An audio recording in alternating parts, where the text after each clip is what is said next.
Assalamualaikum warahmatullahi wabarakatuh. Oke. Selamat pagi Om dan Tante semuanya. Pagi hari ini kita sengaja coaching dan ini akan sekaligus dibuat konten.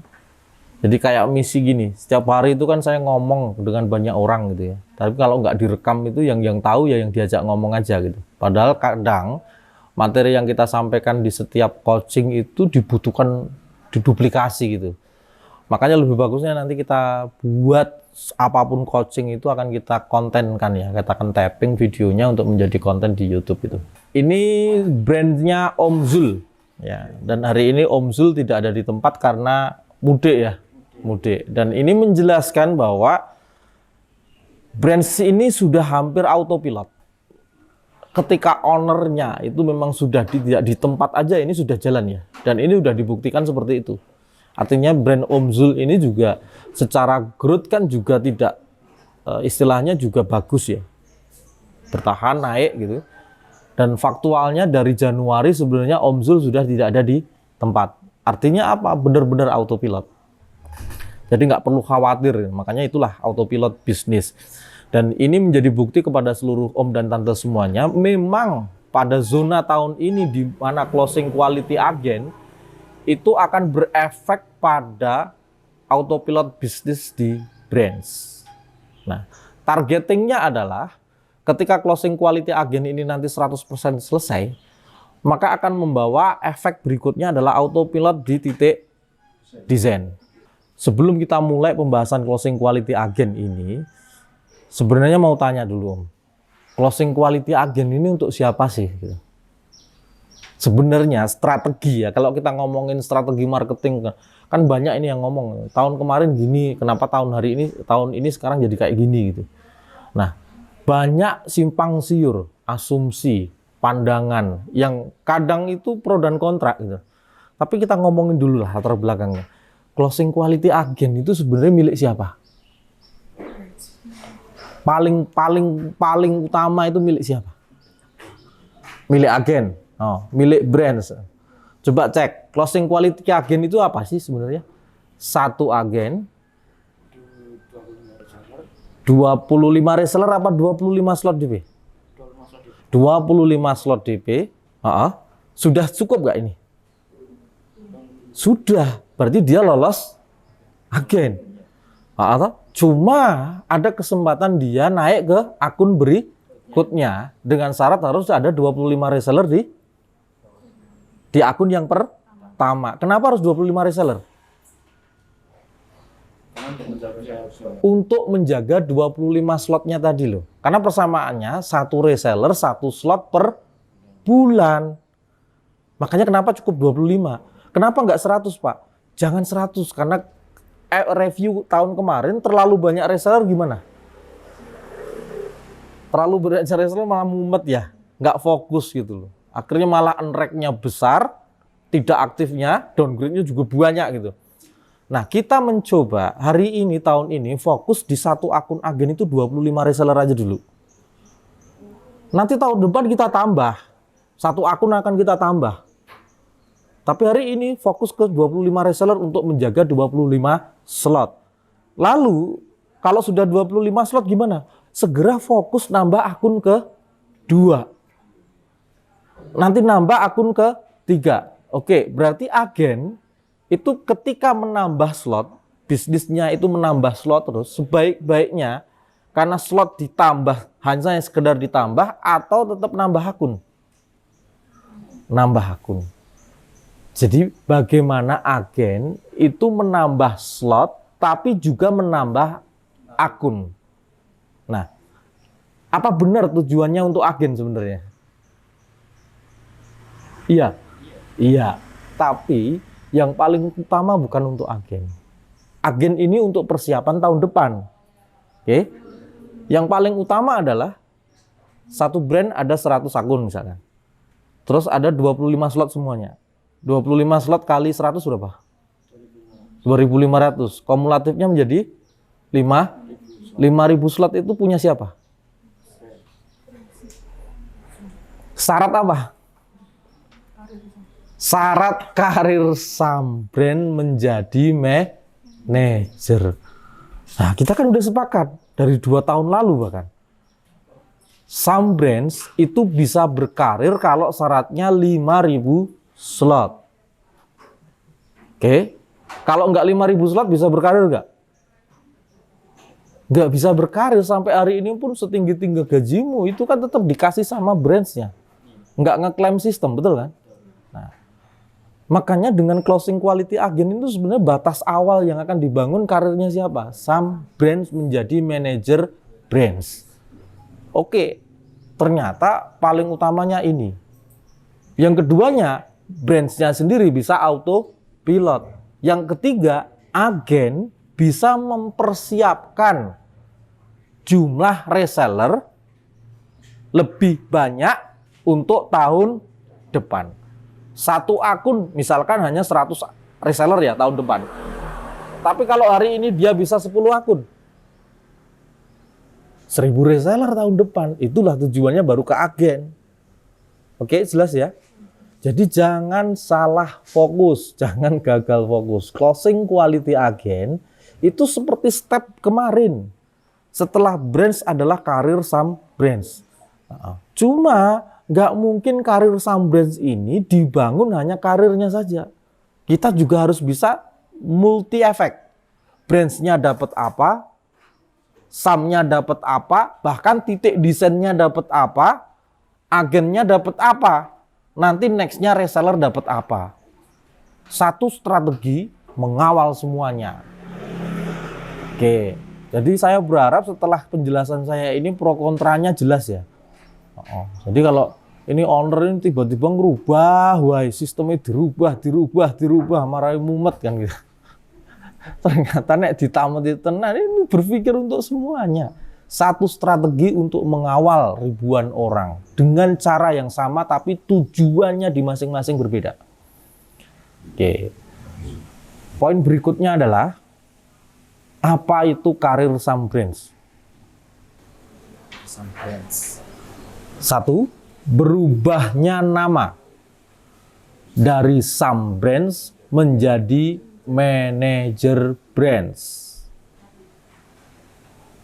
Oke. Tetap 5 versus 1 enggak? Tetap.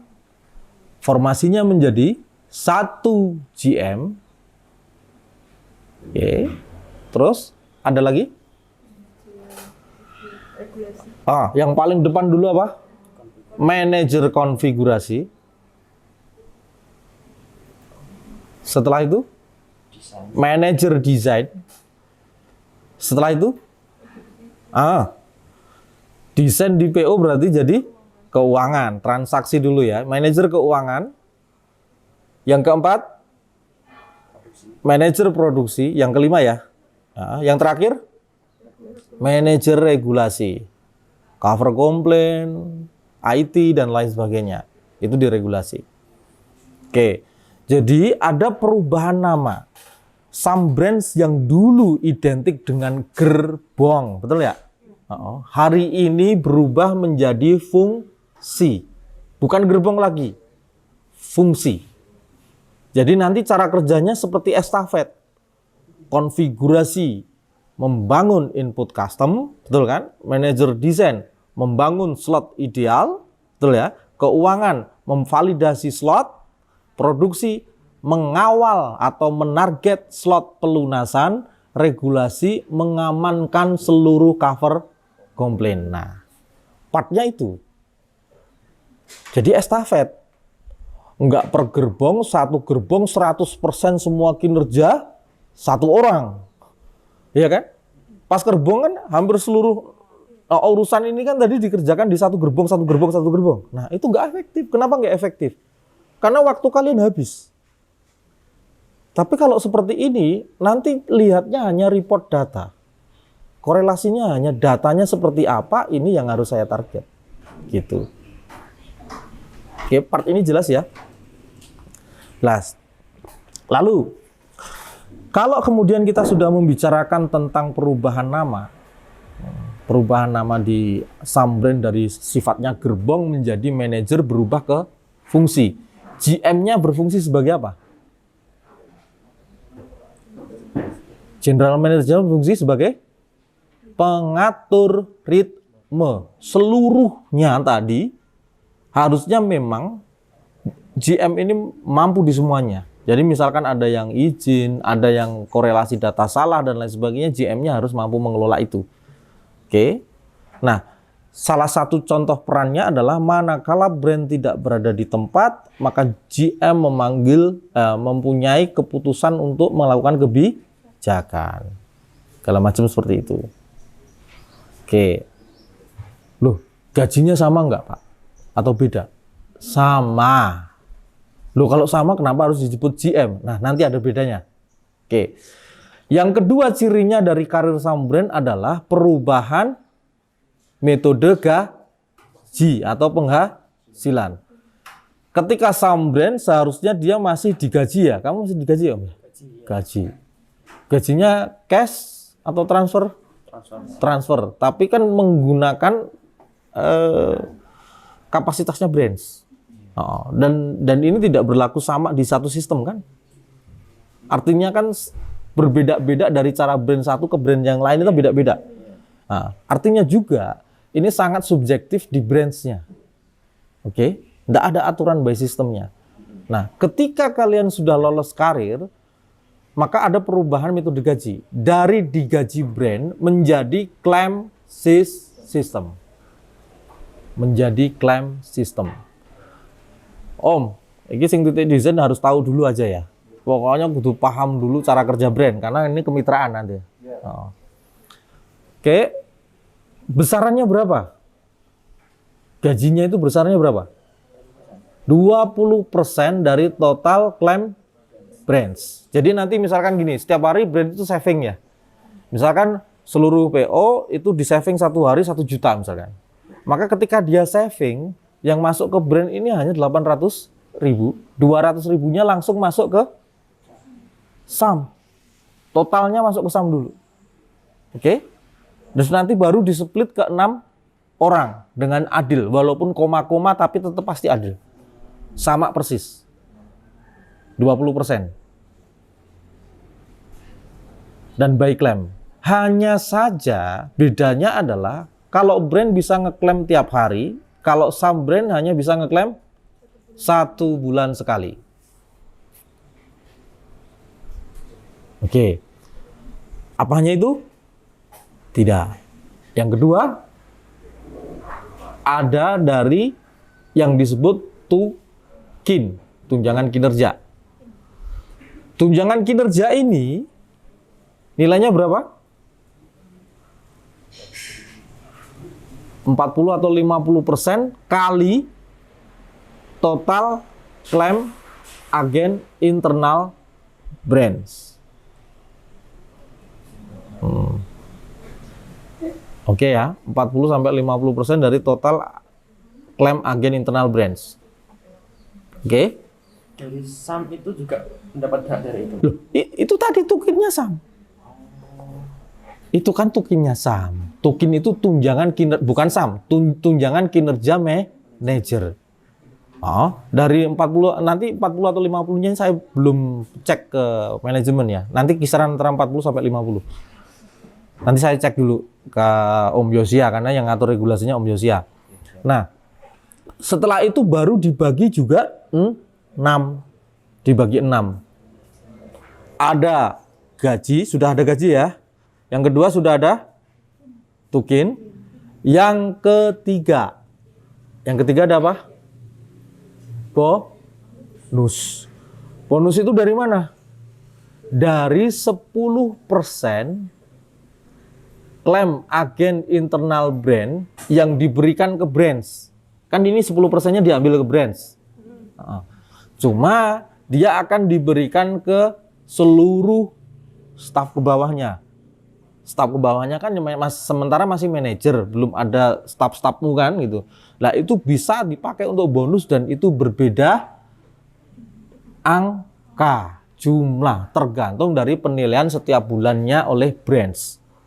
Nah, tadi saya bilang mungkin JM-nya beda, mungkin ininya beda, paham ya? Mungkin juga semua sama. Pokoknya ini prerogatif dari brands. Oke ya. Nah, sisa sekian persen dari klaim agen internal brand itu kemana? Dipakai untuk operasional perusahaan brands. Nah, operasional ini seperti apa? Operasional ini ya konsumsi tiap hari, minum, segala macam, pulsa, segala macam. Oke. Ditambah ketika nanti kamu pasti juga akan angkat karyawan kan? Nggak mungkin kan manajer nggak punya staff. Pasti juga kalau ada kantor pasti juga harus ada satpam, harus ada OB. Masuk manajer ya harus piket. Kan gitu. Nah, tapi itu sambil di building perlahan-lahan ke depan. Oke. Nah, sementara ketika dipakai operasional ternyata juga masih sisa segala macam, itu juga bisa diberikan ke manajer sebagai bonus tambahan. Nanti tinggal koordinasi sama Om Zul. Dan semua brand akan saya cek juga untuk klaim agen internal brands ini. Ya. Itu karir manager. Jadi benar-benar ada batas yang jelas, perbedaan yang jelas ketika Anda adalah SAM dan ketika Anda adalah manager. Ciri yang ketiganya adalah kalau SAM Anda masih bisa di downgrade atau di unrank oleh brands-nya. Tapi kalau Anda sudah manager baik klaim, untuk mendowngrade Anda, untuk meng-unrank Anda itu tidak bisa kapasitas brands-nya. Brand bisa hanya mengusulkan ke manajemen. Maka manajemen baru akan ngecek dulu sebenarnya ada masalah apa. Jadi tidak boleh sepihak. Oke ya. Maka salah satu ciri dari karir manajer ini adalah Anda sudah memiliki login Anda mandiri. Walaupun di awal Anda adalah locker yang di-open oleh brands. Jadi sudah ada kapasitas bahwa sistem ini saya juga sudah login, Pak. Oke, paham ya? Oke. Jadi dengan seperti ini ternyata closing quality agen atas tujuan karir manajer brands itu luar biasa. Itu fatal kalau tidak Anda penuhi. Saya tidak akan membahas nanti kalau nggak 5.000 slot gimana. Nanti saya nggak mau membahas itu dulu. Yang penting hari ini saya jelaskan dulu apa itu karir manager brands. Oke. Nah, berikutnya adalah terkait dengan hari ini kita ngajak titik desain, ada satu permasalahan yang kita harus ukur. Apa itu? Pasti adalah terkait dengan masalah pelayanan custom. Nah, pelayanan custom ini sendiri tujuannya juga mensupport closing quality agen. Oke ya, mensupport closing quality agen. Lah, cara mensupportnya di mana? Manajer harus melihatnya di report apa? Di sistem akan kelihatan di report apa? Capaian atau alat bantu makro dulu? Alat bantu makro di part yang mana? Slot ideal. Maka, nah di bagian inilah titik desain harus ikut paham. Untuk menjamin closing quality agen, target slot ideal di brands itu harus berapa? 100 slot DP per hari. Didapat dari mana itu? Dari ada 100 akun yang diamankan brand, 101. Dikali 25 ada 2.500 dibagi 25 hari. Maka rata-ratanya adalah ada 100 slot DP per hari. Nah, itulah yang disebut target slot ideal DP. Itu di alat bantu makro. Oke. Jadi kalau alat bantu makro ini kita cek, silakan nanti dicek. Ada di kiri atas itu target slot ideal DP. Tapi di bawah itu ada pengawalan per jam. Nah, pengawalan per jam ini itu harus diinput. Ya, yang input siapa? Manajer brands. Oke, yang input adalah manajer brands atau GM atau siapapun. Cara nginputnya adalah cari di bagian kanan atas update slot ideal.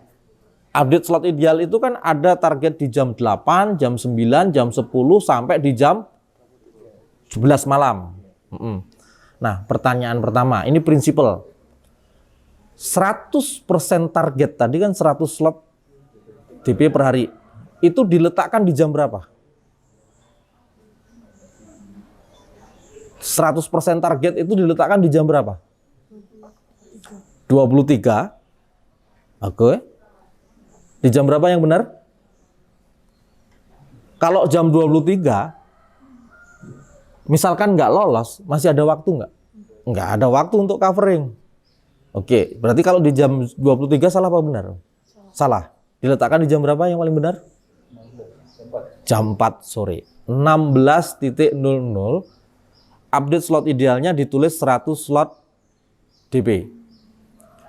Kalau ini targetnya slot idealnya 100 loh ya. Nanti kalau kamu sudah growth lagi ya nanti target slot idealnya menyesuaikan gitu. Cuma 100%-nya diletakkan di jam 16. 50%-nya diletakkan di jam berapa? Jam 1. Oke, maka jam 11, jam 10, jam 9, jam 8 menyesuaikan. Gradingnya menyesuaikan. Jam 1 ke jam 4 pun menyesuaikan. Pertanyaannya, jam 17, targetnya berapa? 100? Jam 17 targetnya berapa? 110%? Enggak. Tetap 100%. Berarti berapa? 100 slot DP. Jam 18, 100 slot DP, 100%. Jam 19, 100%. Jam 20, 100%. Sampai jam 23, 100%. Kenapa kok gitu? Karena targetnya hanya setiap hari lolos target. Kalau melebihi pas last day misalkan itu nggak apa-apa. Tapi yang penting setiap hari hanya lolos target. Oke ya. Kenapa jam 4 sore? Ketika nanti jam 4 diketahui belum lolos, ada waktu space untuk berkomunikasi dengan titik desain sampai jam 11 malam. Gitu. Tapi kalau sudah jam 4 sore udah lolos, pekerjaan lebih slow down. Bahkan kalau lajunya terlalu tinggi dan itu bukan last day, misalkan hari normal gitu, jauh mending di keep untuk besok. Jangan sampai kinerja itu di hari-hari normal ya, bukan last day ya.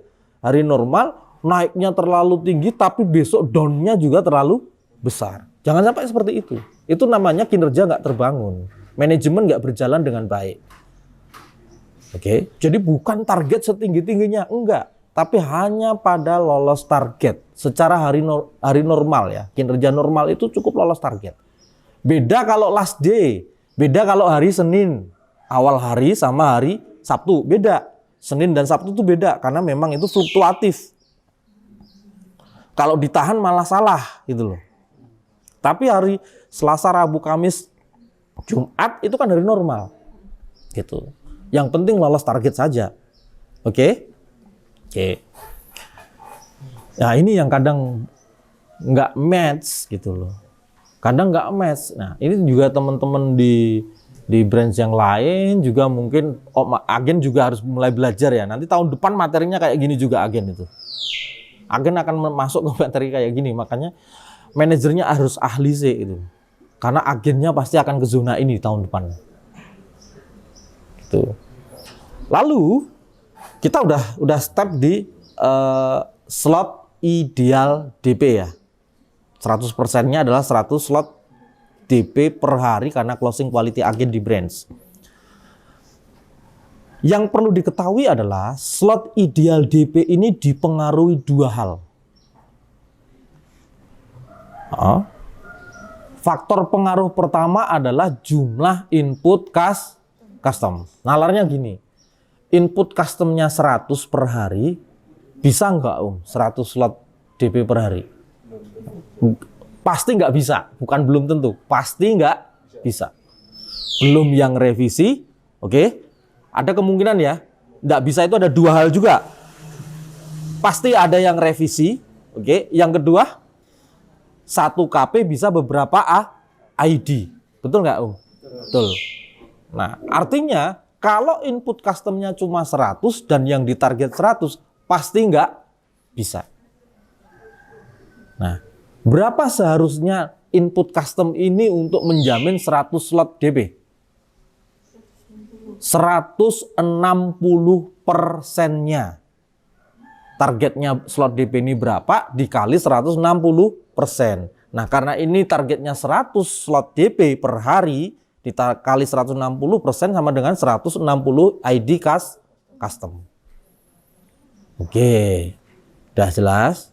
Nah, faktor yang mempengaruhi kedua adalah capaian ID desain. Karena capaian ID desain ini baru bisa menjadi desain itu di PO. Oke. Nah, desain di PO ada dua ya. Ada yang karena desain selesai, ada yang karena pending desain. Nah, cuma sangat dipengaruhi dari capaian ID desainnya. Ya. Jadi kalau saya ulangi katakan, slot ideal DP ini dipengaruhi satu karena customnya, yang kedua karena desain di PO dulu ya, karena desain di PO. Cuma desain di PO ini sangat dipengaruhi dari capaian ID desain di titik desain. Om Ardian, capaian ID-mu itu hanya 100 ID per hari. Enggak, misalkan ada 100 ID per hari. Kita datanya misalkan 100 ID per hari. Bisakah itu membentuk 100 slot DP? Enggak bisa. Pasti karena revisi dan ada penggabungan KP. Jadi capaian ID harus juga berapa? 160%. Oke. Kalau input customnya 160% dan capaian ID per hari 160% dari slot ideal juga, maka setiap desain yang masuk pasti diproses nggak? 1 kali 24 jam pasti diproses. Ini loh dasarnya. Kenapa maklumat pelayanan di level pertama itu 1 kali 24 jam itu kita jamin diproses ya karena ini tadi. Gitu. Oke Om. Nah, maklumat nanti kita tinggal ya.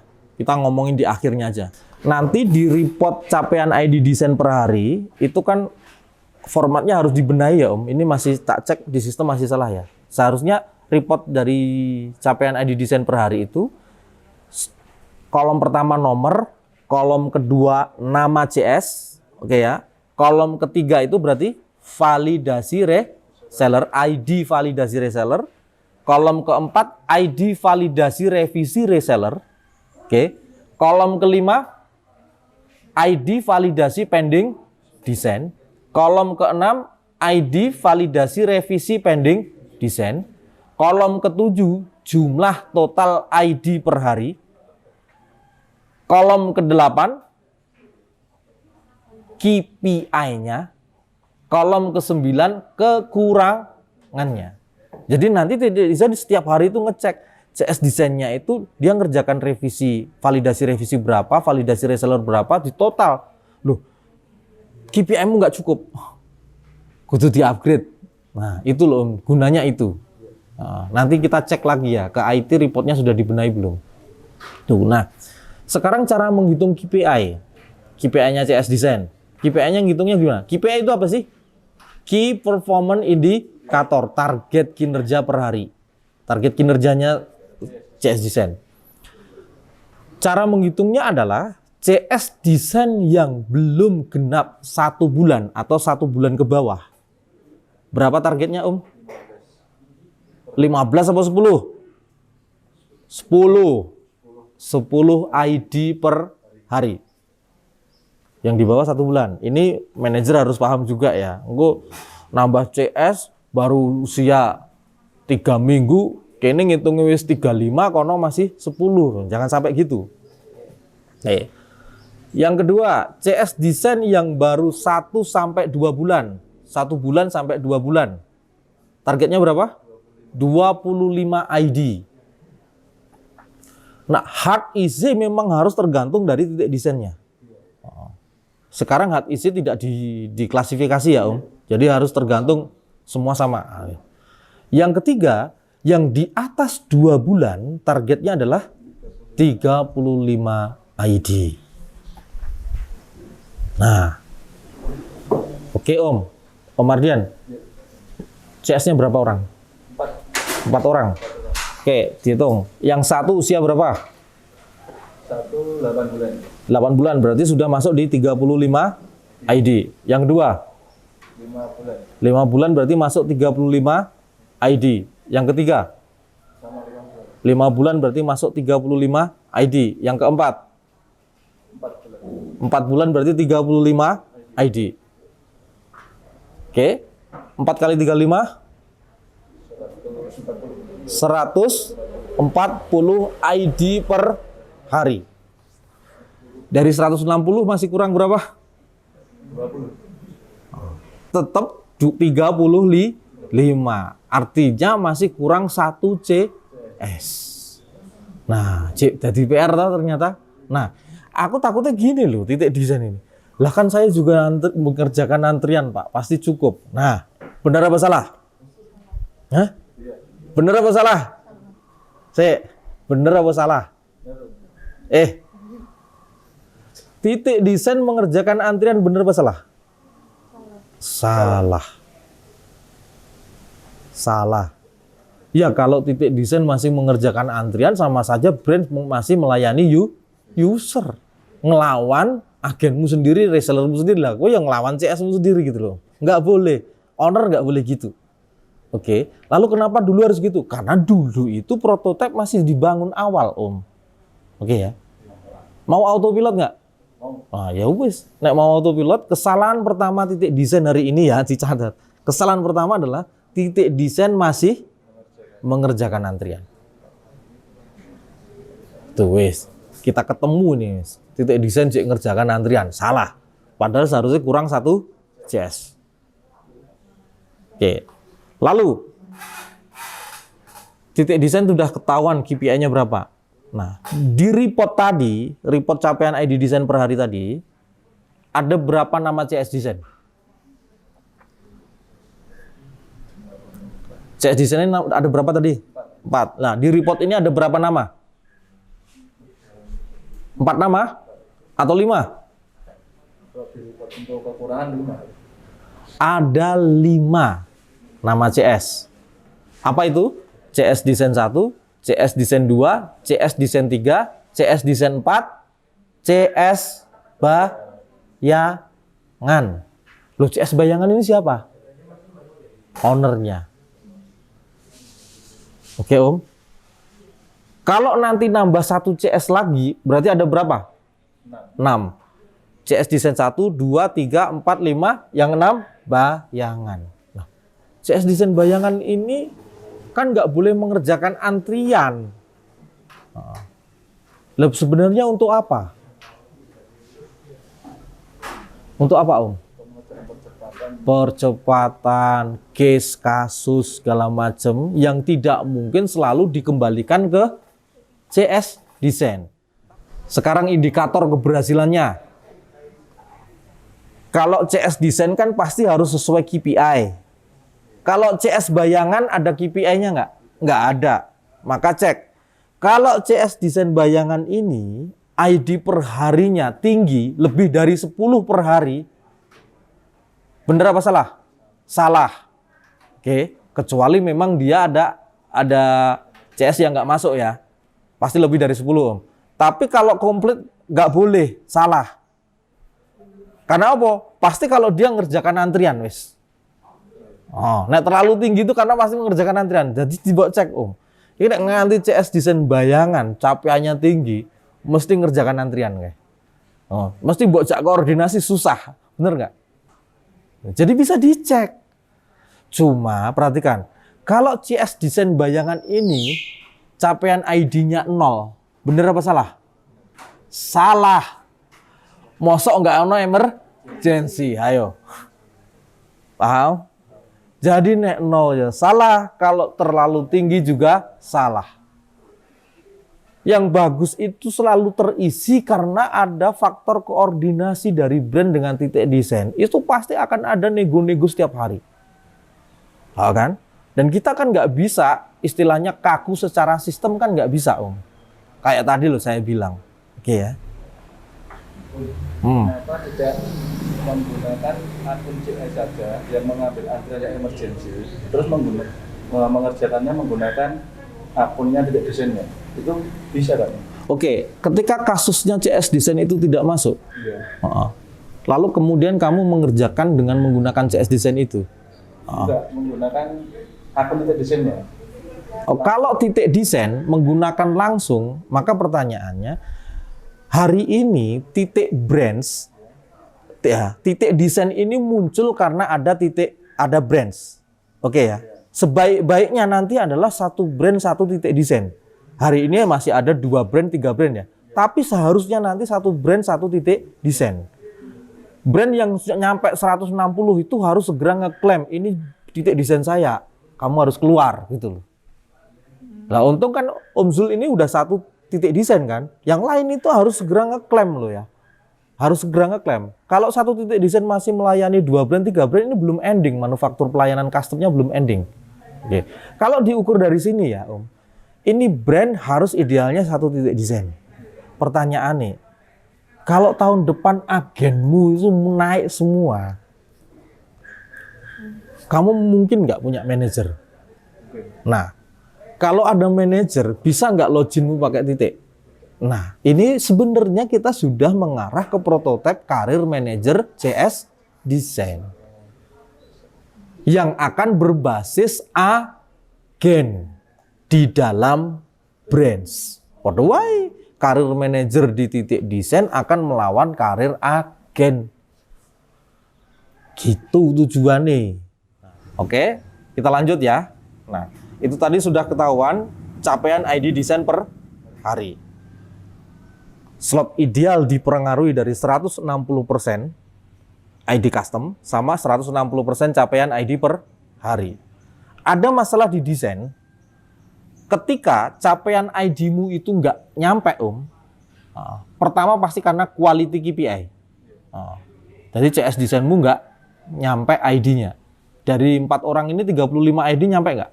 Ada 1 ya. Sampai di angka berapa? 30. Oh 30 sudah aman, nah, tinggal dinaikkan ya. Jadi case-nya adalah gini.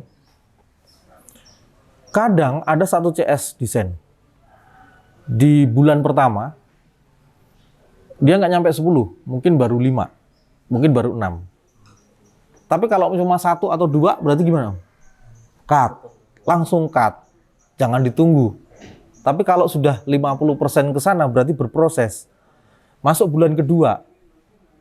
Bulan kedua targetnya 25. Dari bulan pertama 5 naik ke 10 atau 15. Jalan nggak Om? Jalan.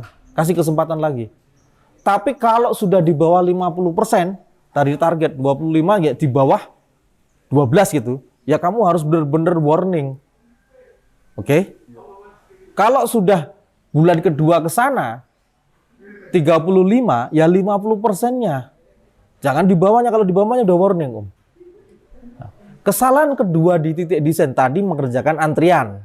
Kesalahan keduanya adalah ketakutan menggaji. Nah pertanyaannya, bener nggak itu? Titik desain itu bener-bener ketakutan menggaji nggak? Iya. Sebenarnya. Titik desain itu apa bener menggaji CS-nya? Tidak. Tapi kenapa takut? Nah ini loh Om. Jadi brand harus juga tahu ya.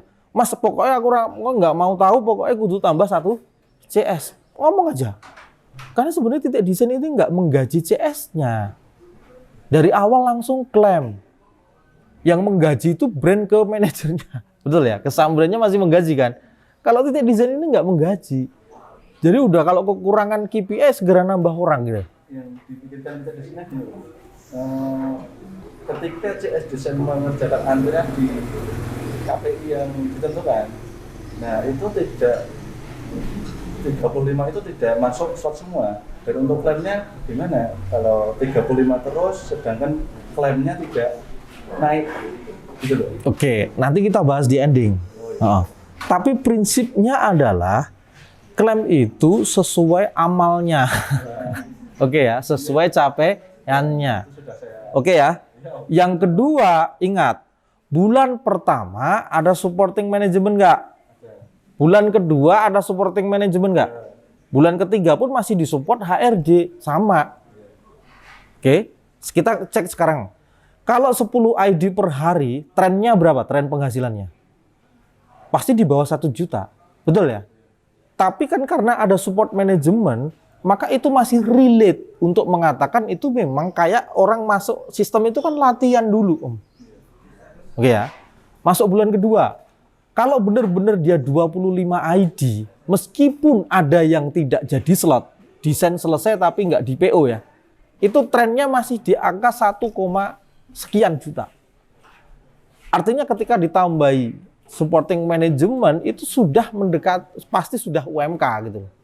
Cuma capaiannya yang nggak boleh ditunda, bukan karena nggak jadi PO-nya. Lah kalau capaiannya 10 terus masih nggak jadi PO ya itu masalah. Seharusnya capaiannya 25 tapi ada yang nggak jadi PO, bener. Maka masih diimbangi supporting management. Oke, masuk bulan ketiga. Targetnya sudah berapa? 35. Kalau 35 ID per hari dan itu ada yang tidak di PO, sudah di atas UMK. Bahkan trennya sudah mendekati 3 juta. Nah, ditambah 500.000. Masih jalan kan? Baru bulan keempat supporting manajemennya ditarik. Jadi prinsipalnya titik desain itu harus kawal. Kawalnya itu quality. Kalau memang nggak masuk, cut. Jangan eman-eman. Bisnis itu nggak boleh ewo-pekewo, gitu.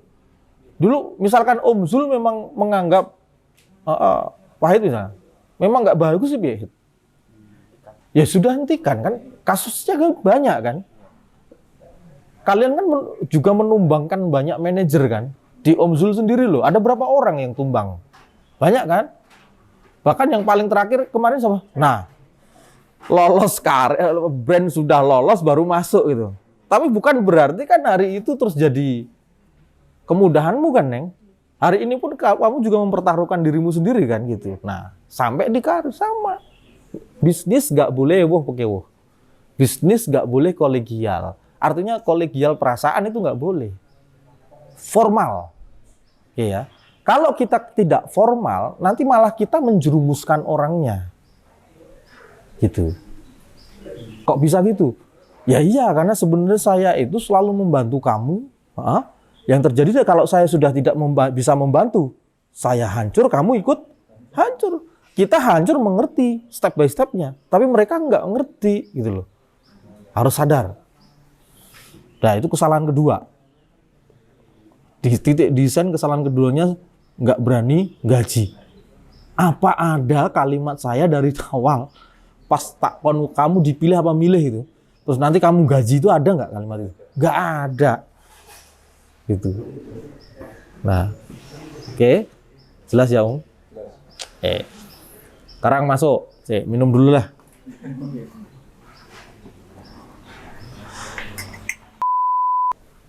Nah, sekarang kita masuk ke bagaimana mengawal pelayanan custom design. Tadi kan report-reportnya sudah. Ukuran-ukuran datanya sudah. Sekarang teknis pengawalannya. Yang pertama adalah Zoom atau Google Meet. Ini kesalahan ketiga titik desain. Nggak mau Zoom atau Google Meet. Bener nggak, Om? Kenapa nggak mau Zoom atau Google Meet? Mau. Ya cuma belum. Karena kemarin itu nggak mau. Kenapa nggak mau? Nalarnya apa? Karena ngerjain antrian, betul nggak? Revisi. Revisi yang keluar CS waktunya atau gimana?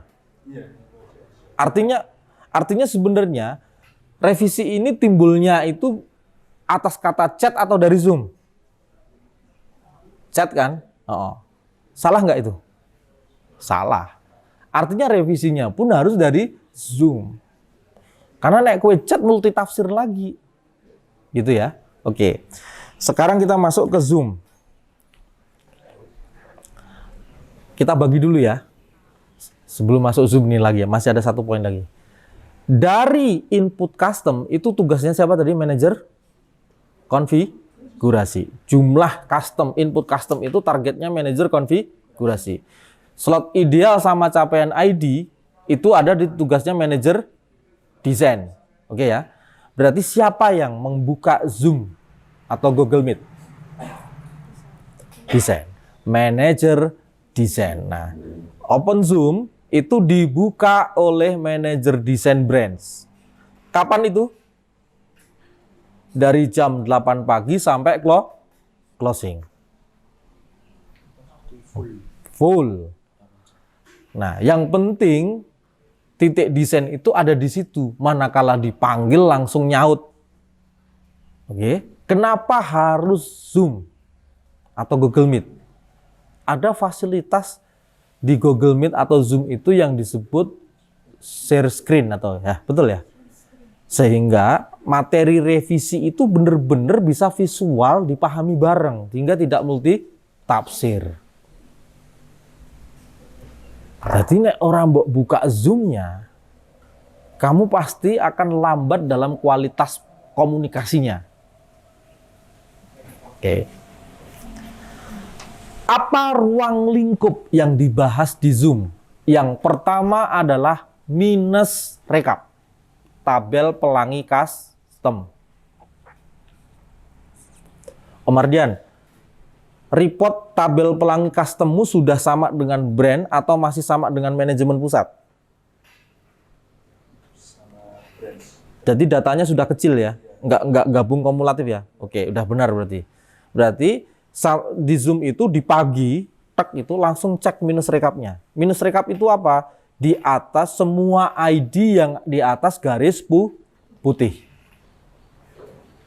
Itu. Jadi di part ini seharusnya Om Ardian itu bisa langsung iki apa masuk desain selesai nggak segera di PO kan gitu.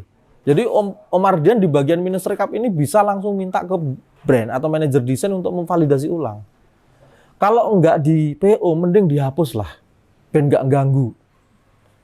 Karena yang menjadi masalah itu apa? Barismu ini kan kadang tinggi banget dan setiap hari diulang-ulang nggak ada hasilnya. Maka kalau nggak ada hasilnya, pastikan bahwa minus rekap ini hanya dua keputusan. Lanjut atau tidak. Dan itu harus diomongkan oleh user atau reseller. Kalau tidak, hapus.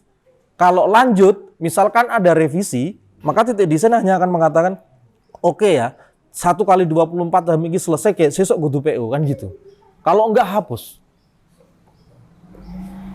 Itu minus rekap. Oke.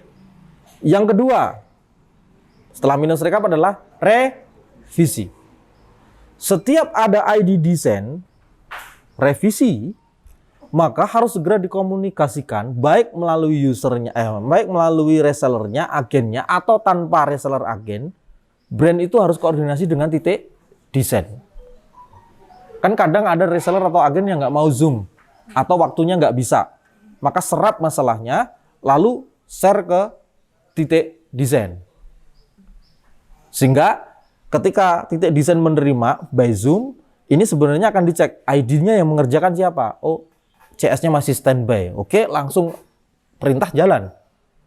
Ternyata CS-nya sudah nggak standby. Oke, langsung tak play jalan. Gitu.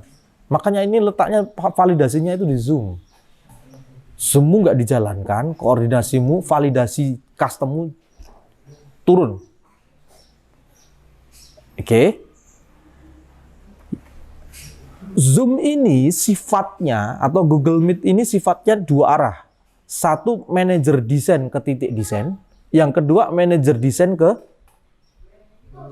jaringan. Ke jaringan. Ini kan ke titik desain, ini ke jaringan. Nah, ruang lingkup ketiga setelah minus rekap adalah apa? Restore. Tadi minus rekap, revisi, terus restore atau recall ya. Apa ini? Setiap ID yang ada pengajuan dalam hari ini ada yang mengajukan restore. Maka pasti restore itu karena mendesak nggak? Atau pasti karena PO nggak? Ya, maka masukkan Zoom, segera koordinasi dengan titik desain. Mas, ini recall atau restore. Titik desain itu akan mengatakan lagi, 1x24 jam, pasti besok selesai. Oke ya. Yang minus rekap tadi 1x24 jam setelah Zoom. Yang revisi juga 1x24 jam setelah Zoom. Yang recall restore juga 1x24 jam setelah Zoom. Artinya Zoom itu apa tuh?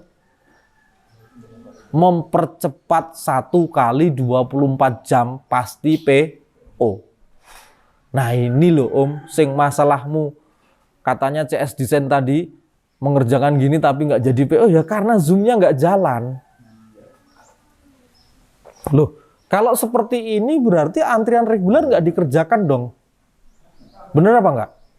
Enggak, karena CS Design itu ketika tidak dalam konteks diperintah oleh titik desainnya, misalkan dalam konteks diarahkan by Zoom ini revisi segera ya karena PO segala macam, dia itu basically mengerjakan antrian reguler, antrian terus. Jadi manakala by Zoom itu titik desain mengarahkan ini, maka dia akan mempercepat ini. Tapi ketika jeda waktu dia ngambilnya antrian biasa ya Om. Nah itu loh, jadi reguler itu tetap tertarget, tidak dikorbankan. Cuma by Zoom ini skala prioritasnya itu akan ketahuan karena informasinya jelas dari jaringan sendiri melalui branch gitu. Oke ya, jelas ya. Oke, ruang lingkup ke berapa tadi?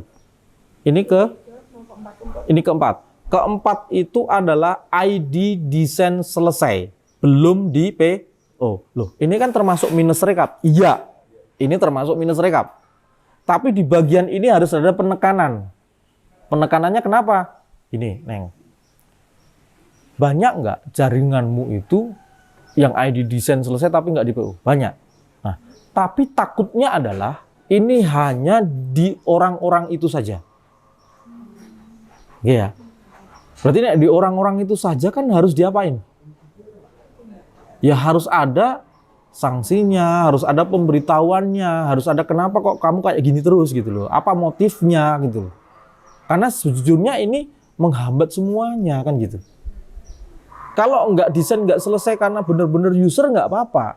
Tapi kalau ini hanya di satu orang terus gitu, kan berarti ada yang salah di sini. Gitu. Oke ya. Nah, yang terakhir adalah pada antrian verifikasi supervisi. Untuk apa?